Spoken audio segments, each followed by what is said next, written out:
Migrating data can be a daunting task, whether you're moving to a new platform or just trying to keep your data organized. Here we will learn about the challenges, benefits and proven step-by-step strategy that can help to learn best practice for moving data to cloud.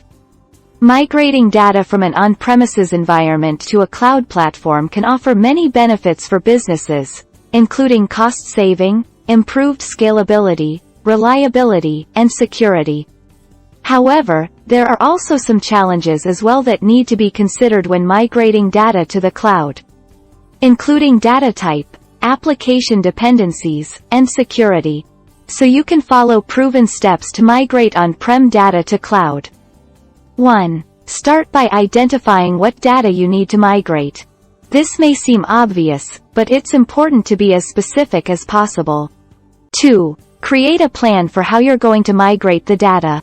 This should include things like what tools you'll use, what order you'll migrate the data in, and how you'll handle any errors that occur.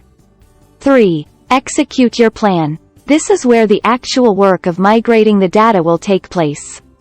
4. Test your data. Once the data is migrated, it's important to test it to make sure everything was migrated correctly. 5. Document your process. This will be helpful if you ever need to migrate the data again in the future. Migrating data can be a time-consuming and difficult process, but following these tips can help make it a little easier.